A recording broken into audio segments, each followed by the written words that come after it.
as we speak, at this moment, right now, you are the chancellor of all the universities in the state. But today, the cabinet decided to change you from the chancellorship today. So how do you see it? As through an ordinance? They have every right to do whatever they want So to do. will you sign the ordinance? Why? For that, you are saying they have already taken the decision? Yeah, they have. Yeah. Do they need my help? No, they need your help to sign that. Acha. and they expect that I will be helping them in their illegal activities. No, that is bringing an ordinance is not illegal, no, sir. Huh? Bringing an If you want to erode the autonomy of the university, the Honorable Supreme Court is saying that the state government has no role in the appointment of vice chancellors. That is in the case of vice chancellor, but here the ordinance. So if the judgment is not ready to accept the role of the state government in the appointment of the vice chancellor, then they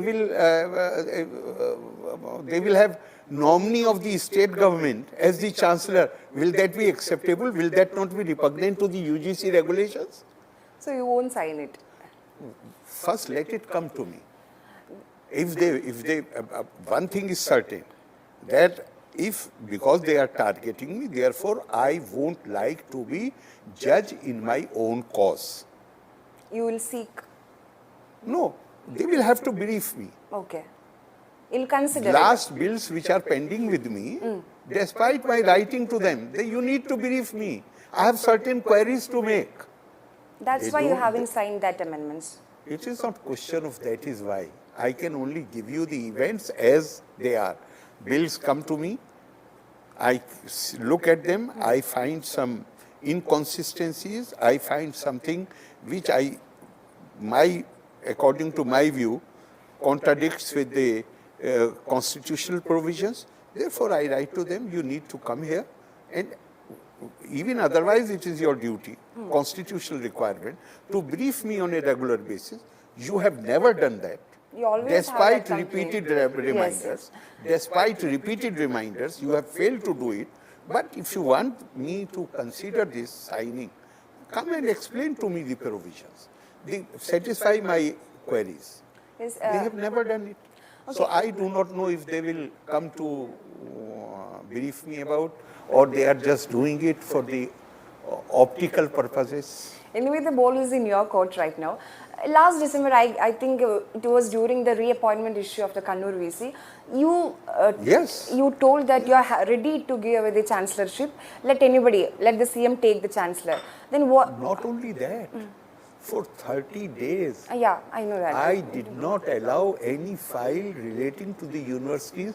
Every file which came here, I immediately sent it to the Chief Minister's office. Then Chief Minister came. Not only came, he wrote 3 letters which I rejected. I want to confront him with those letters which he has written.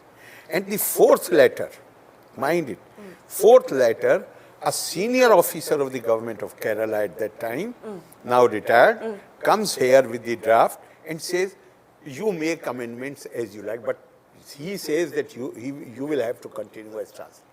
I made the amendments in the draft. Then it was retyped. He put his signature there.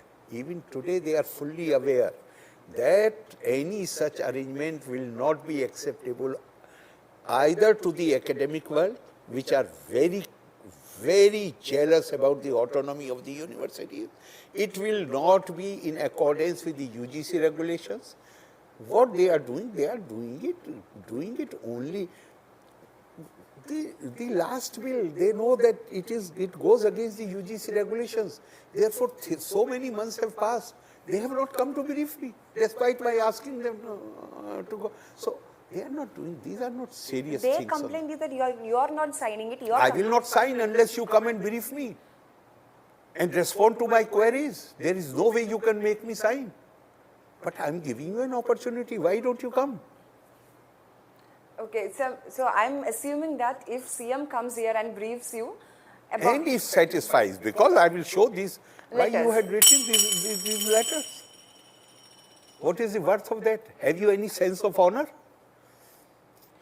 You know, there is another moral issue. And you didn't want to continue. Then why I did not want to continue after the judgment of the Supreme. I'm saying, na, I'm not going to be judge in my own cause.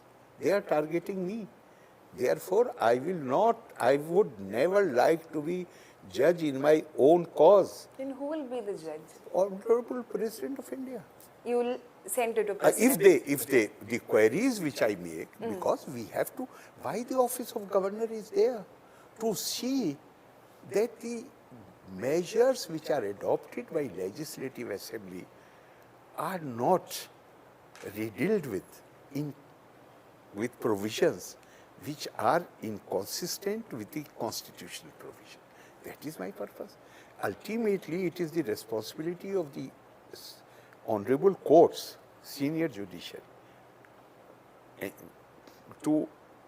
they have a right to review it judicially. But at the primary stage, it is the duty of the governor to satisfy himself that whatever assembly adopts is not inconsistent with the provisions of the constitution. But the chancellor position is not a constitutional I am chair. not talking about this. I am talking any measure adopted by Kerala Assembly. So what if the same assembly or the same government doesn't want the... It's okay. That is why I am saying that I will, if they, first of all, I have not seen the bill, so I do not know what is there. But if, as you are, have they announced it officially? A press release came. Okay. Then let the bill come to me. I will study it, and if I come to the conclusion that this is a measure to target me, then I will not sit in judgment. You want a reason. Why? You want to know. No. I have to satisfy myself whether I am the target or the target is something else. If I am the target, then I would like to sit in judgment. I will immediately refer the matter to Honorable President.